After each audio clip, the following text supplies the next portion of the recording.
안녕하세요. 저는 남편과 이혼 후 친정에서 아들과 살고 있는 30대 여자입니다. 저희 부모님께서는 저에게 씀씀이가 너무 해픈 사람도 조심해야 하지만 반대로 너무 돈에 민감한 사람도 역시 피해야 한다는 말씀을 하시고는 했습니다. 그 말을 새겨듣지 않은 저는 결국 크게 후회하고 말았는데요. 오늘은 그 일에 대해서 이야기해보려 합니다.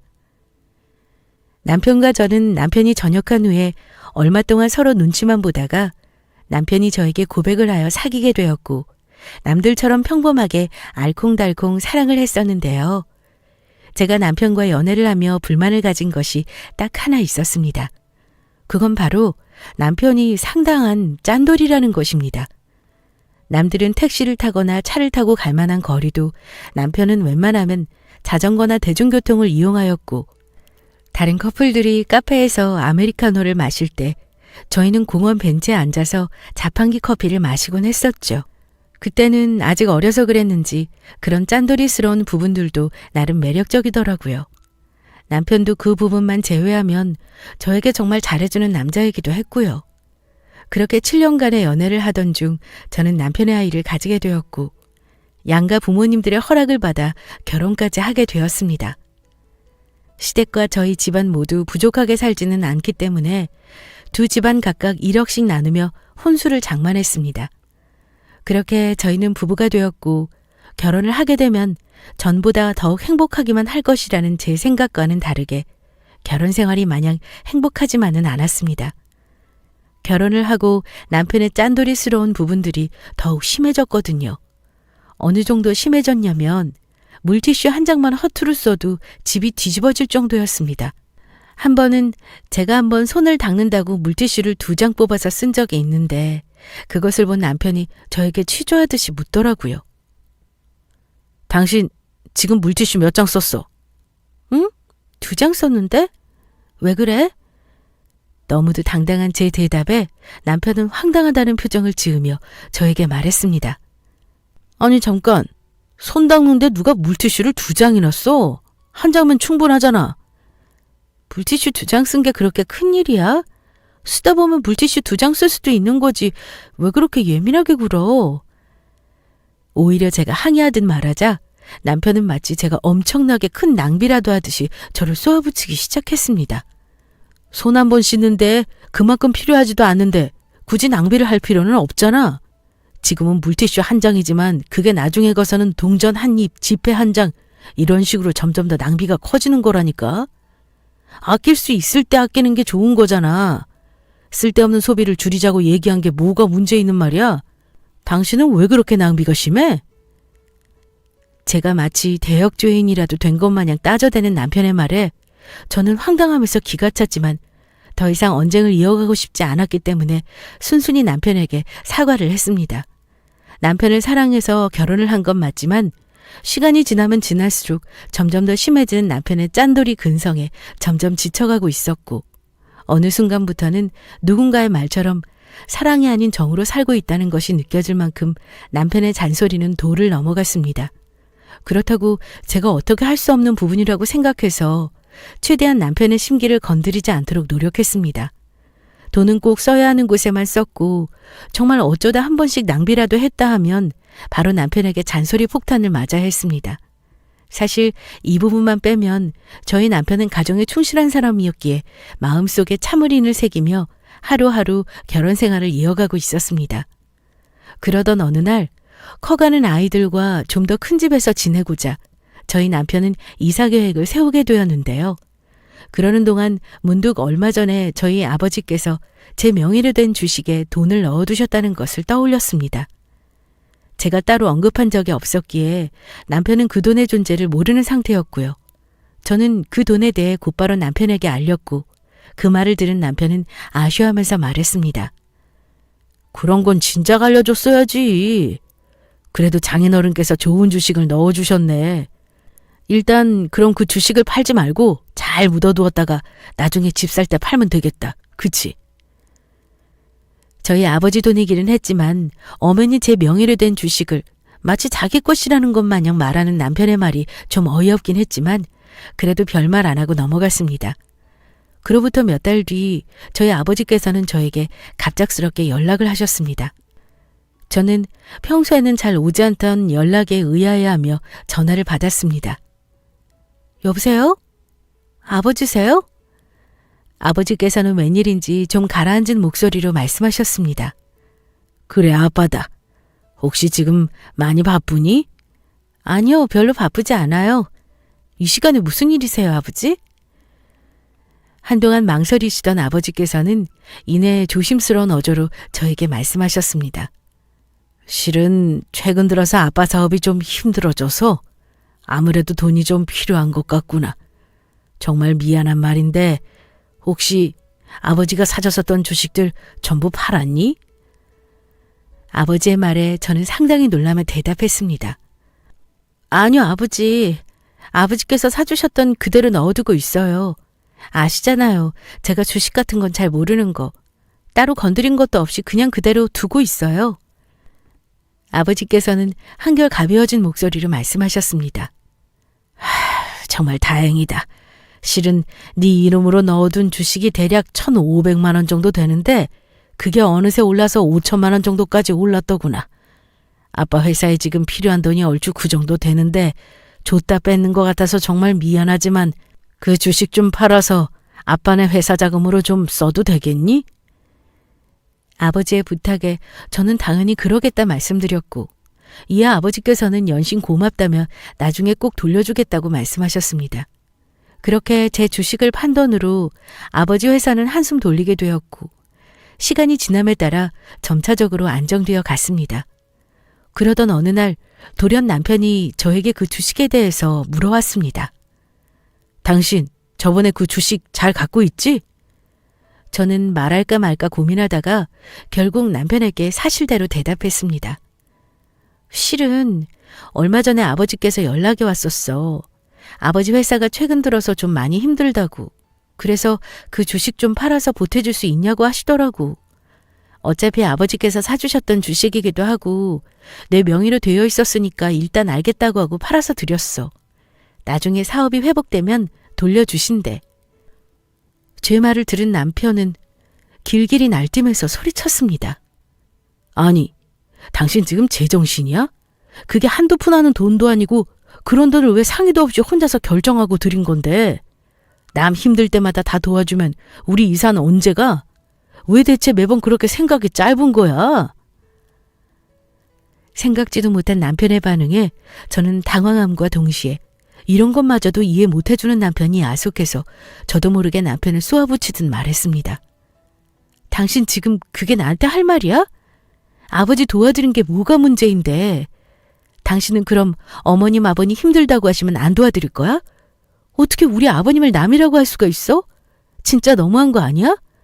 결혼 전에도 그리고 결혼 후에도 당신의 짠돌이 근성을 어떻게든 이해하고 같이 살려고 했는데 아무리 그래도 이건 아니잖아. 제 말을 들은 남편은 또 한 번 제가 도저히 이해할 수 없는 말을 내뱉었습니다. 아니 그냥 다 필요 없고 이혼하자. 그 주식 판 돈은 위자료를 생각하도록 하고 더 이상 당신처럼 해픈 여자랑은 못 살겠다. 이혼? 당신 진짜 제대로 미쳤구나. 그리고 뭐? 주식 판 돈은 위자료를 생각하라고?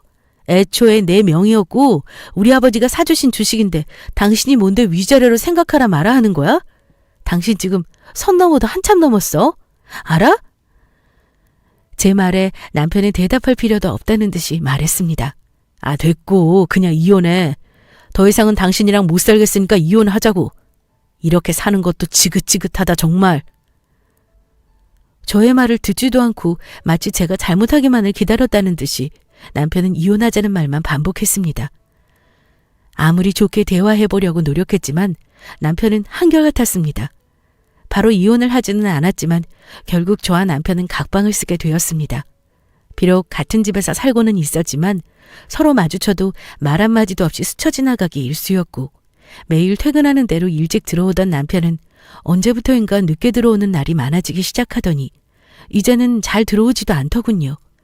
저와 남편의 사이가 안 좋아지면서 발랄하고 애교도 많았던 아들은 저희 눈치를 살피기 바빴고 점점 저희 가정은 말을 잃어가고 있었죠. 그렇게 시간이 얼마나 흘렀을까요? 남편도 출근하고 아들도 학교에 간 어느 날 오후에 또 한 번 저희 아버지께 갑작스럽게 전화가 왔습니다. 여보세요? 딸 지금 바쁘니? 오랜만에 듣는 아버지의 쾌활한 목소리에 저도 덩달아서 기분이 좋아졌습니다. 남편과의 불화로 상당히 우울한 상태였는데 아버지의 쾌활한 목소리는 저에게까지 기운을 전해주시는 듯 했죠. 저도 최대한 밝은 목소리로 아버지께 대답했습니다. 아니요, 아버지. 하나도 안 바빠요. 무슨 좋은 일 있으신가 봐요? 얼마 전에 딸이 빌려준 돈 덕분에 아빠 회사도 이제 안정권을 넘어서 크게 이익도 보게 되었단다. 이게 다 우리 딸 덕분이니까 고맙다고 전하려고 전화했지. 아버지의 말씀에 저도 뛸 듯이 기뻤습니다. 정말요, 아버지? 정말 다행이네요. 그동안 회사 다시 일으키신다고 마음고생, 몸고생 많이 심하셨죠? 너무 고생 많으셨어요, 아버지. 아버지는 소리내어 웃으시며 저에게 말씀하셨습니다. 우리 딸 덕에 아빠가 큰 어려움을 잘 이겨냈단다. 너무 고맙기도 하고 미안하기도 해서 우리 딸 돈부터 바로 돌려주려고 전화했지. 전화하기 전에 입금했는데 지금 한번 확인해 보겠니? 아버지의 말씀에 잠시 핸드폰으로 제 계좌를 확인해 본 저는 깜짝 놀랐습니다. 통장에 입금된 돈이 무려 5억이나 되었기 때문이죠. 당황한 저는 아버지께 말씀드렸습니다. 아버지, 입금하실 때 좀 실수하신 것 같아요. 5천만 원이 아니라 5억이 입금되었어요. 지금 다시 돌려드릴게요. 아버지께는 제 말에 잘못 보낸 것이 아니라며 말씀하셨습니다. 내가 실수로 잘못 보낸 것이 아니라 제대로 보낸 것이란다. 우리 딸이 빌려준 소중한 돈인데 아버지가 당연히 이자까지 두둑히 쳐서 돌려주어야지. 요즘 세상에 어느 대출에서 빌려준 돈의 원금만 받니? 말할 것도 없이 이자도 주어야지. 아무리 그래도 너무 큰 돈이라고 생각되어 저는 다시 한번 아버지께 말씀드렸습니다. 아버지, 사채도 아니고 원금보다 이자를 더 많이 받는 경우가 어디 있어요. 이렇게 큰 돈은 제가 죄송해서 못 받아요. 가족끼리 죄송하고 그럴 일이 어디 있니? 그 돈으로 살림에 보태도록 하려무나. 이 이상 거절한다면 아빠도 화낸다. 더 이상 거절하는 것은 예의가 아닌 것 같아 저는 감사한 마음으로 돈을 받았습니다. 그동안 알게 모르게 아버지가 힘들어하시는 것을 보고는 내내 마음이 안 좋았던 터라 모든 것이 잘 해결되고 아버지께서 기뻐하시는 것을 보니 저 또한 마음이 가벼웠습니다. 단 한 가지, 남편의 일을 제외하면은요. 이제 남편은 대놓고 집에 들어오지 않는 날이 훨씬 더 많아졌고 그로 인해 집안 분위기는 더욱 냉랭해져만 갔습니다. 이대로 가다가는 정말 이도저도 안 되겠다는 생각이 든 저는 떳떳하지 못한 행동이라는 것을 알면서도 아무도 모르게 흥신소에게 남편 뒷조사를 부탁했습니다. 머지않아 흥신소에게 연락이 왔고 떨리는 마음을 애써 감춘 채 담당자를 만나 물었습니다. 뭔가 특별한 것이 나왔나요? 지난 일주일 동안 남편분의 뒤를 쫓아다니면서 여러 가지 장면들을 목격했습니다. 여기 해당 장면들을 촬영한 사진들입니다. 전 흥신소 직원이 건네준 서류 봉투를 열어보았습니다. 그 안에는 몇 장의 사진들이 들어있더군요. 저는 금방이라도 힘이 풀릴 듯한 손으로 그 내용물들을 꺼내어 찬찬히 훑어보았고 그 사진들은 저에게 크나큰 충격을 심어주었습니다. 남편이 처음 보는 여자와 함께 웃고 있는 모습, 함께 팔짱을 끼고 걸어가고 있는 모습, 함께 식사를 하는 모습, 그리고 함께 모텔을 들어가고 나오는 모습들 등 다양한 모습들이 찍혀 있었습니다. 그것들을 다 훑어보고 나니 정말이지 머릿속이 새하얘지더라고요. 손이 제 의지와는 상관도 없이 부들부들 떨려왔습니다.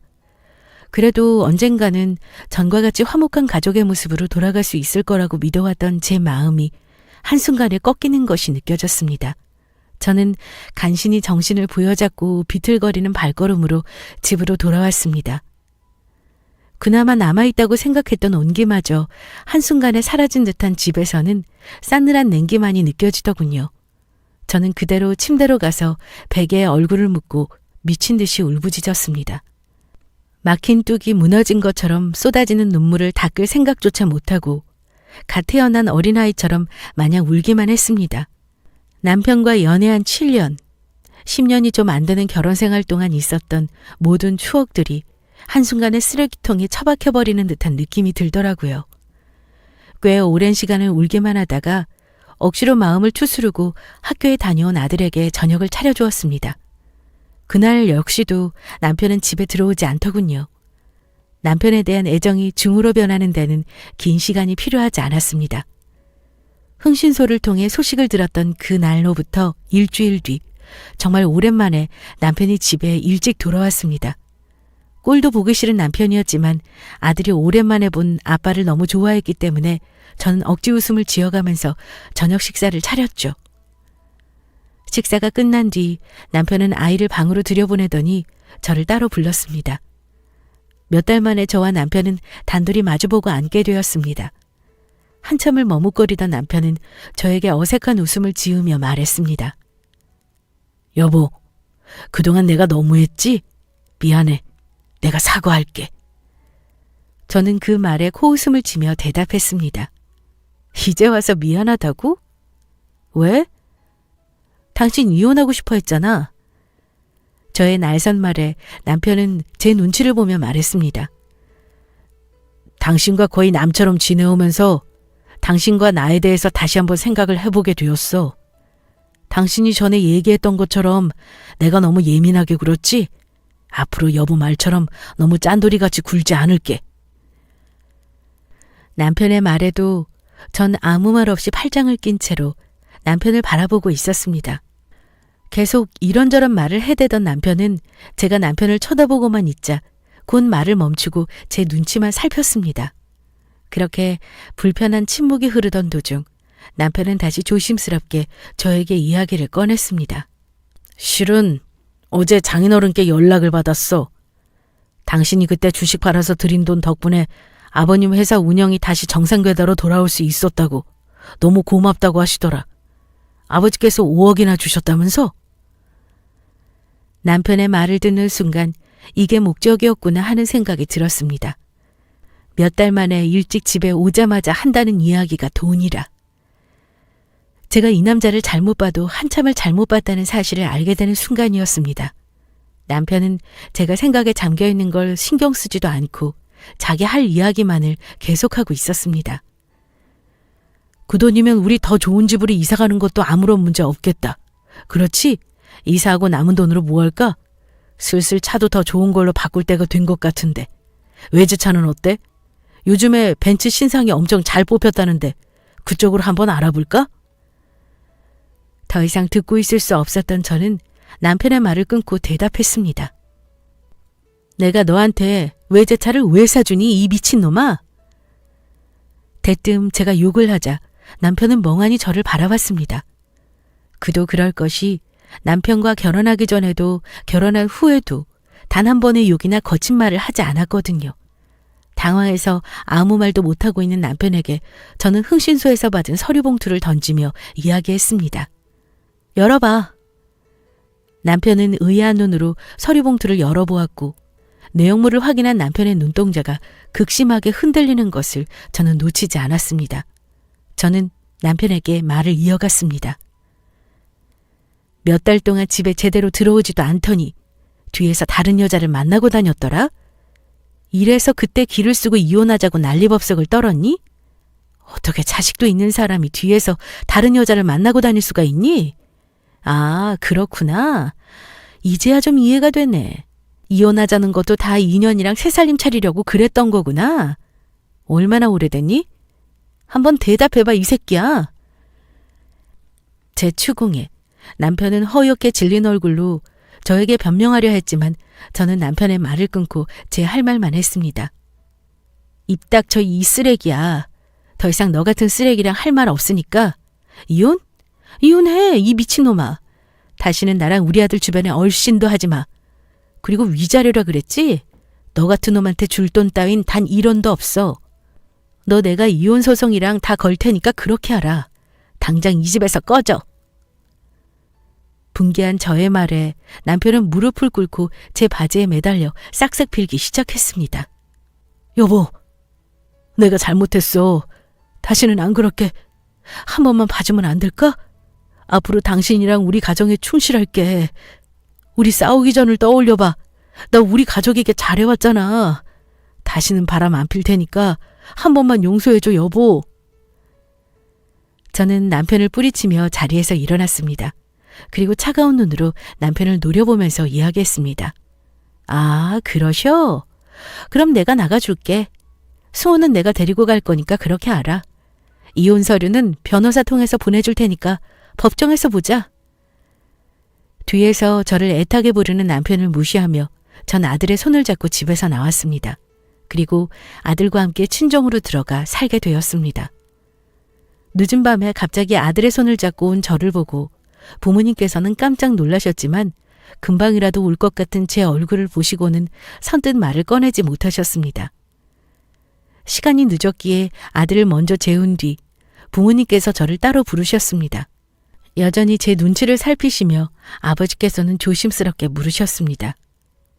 아니, 이 시간에 갑자기 무슨 일이니? 조서방은 어디에 두고? 다시 생각해도 그 인간이 너무 괘씸했고 차오르는 분노를 억누르기란 쉽지 않았습니다. 저는 엉엉 우는 대신 부모님께 지난 일들에 대해서 말씀드렸습니다. 서방이라고 부르지 마세요. 곧 이혼할 거니까. 그 인간이 알고 보니까 바람이 났더라고요. 그걸 모르고 살다가 얼마 전 아버지께 돈 빌려드렸을 때 갑자기 이혼하자고 하는 거예요. 그러고서 몇 달 동안 집에 잘 들어오지도 않다가 아버지께서 그 인간한테 연락하신 후에야 집에 들어오더라고요. 몇 달 만에 집에 들어와서 저한테 뭐라고 했는지 아세요? 더 좋은 집으로 이사가고 차도 무슨 벤츠로 바꾸자면서 말도 안 되는 소리를 하길래 바람핀 거 다 알고 있다고 이혼하자고 말하고 오게 됐어요. 제 말을 들은 부모님께서는 노발대발하셨습니다. 특히 아버지께서는 제가 살면서 단 한 번도 보지 못했을 정도로 크게 노하셨죠. 아버지께서는 바로 시댁에 전화를 하셨습니다. 시아버지께서 전화를 받으시더라고요. 여보세요? 사돈, 이 시간에 무슨 일이십니까? 아버지께서는 거의 악을 쓰다시피 말씀하셨습니다. 이보세요, 사돈. 조서방 바람난 거 알고 계셨습니까? 아니 도대체 이게 무슨 경우란 말입니까? 이 늦은 시간에 우리 딸이 손주 데리고 저희 집으로 왔습니다. 이야기를 들어보니까 아주 가관입니다. 몰래 바람이나 피고 돌아다니다가 우리 딸이 제가 사준 주식을 팔아서 저희 회사 운영에 보태라고 돈 좀 주니까 기회라도 잡은 것 마냥 바로 이혼하자고 했답디다. 그리고 몇 달 동안 바람난 년이랑 돌아다니고 집에도 제대로 안 돌아오다가 제가 사업이 잘 돼서 저희 딸한테 5억 정도 보내주니까 그제서야 집에 들어와서 더 좋은 집으로 이사를 하자는 둥 외제차를 사달라는 둥 아주 말 같지도 않은 소리를 짓거렸다는데 도대체 자식 교육을 어떻게 시키셨길래 이런 일이 벌어진다는 말입니까? 이미 저희 딸이 댁내 아들한테 이혼하자고 얘기하고 나왔으니까 그렇게 알고 계십시오.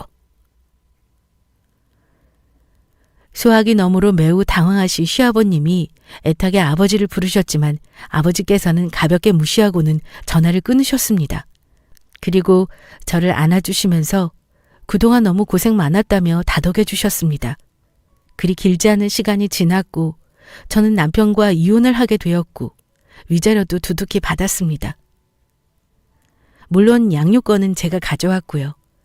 하나 있는 소중한 제 아들이 전 남편처럼 망나니 같은 인간 밑에서 자라는 것은 끔찍하게 싫었거든요. 아직도 아들은 물티슈를 2장 쓸 때마다 제 눈치를 봅니다. 그런 모습을 볼 때마다 그동안 제가 우리 아이에게 너무 몹쓸 짓을 한 것 같더라고요. 그래서 저는 지금까지와는 비교도 안 될 만큼 아들에게 애정을 쏟고 있습니다.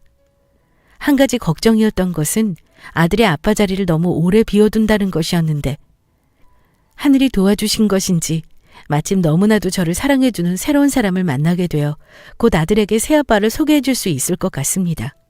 물론 처음에는 설레임보다는 걱정이 앞섰습니다. 한번 갔다 온 터라 이것저것 걸리는 게 참 많았거든요.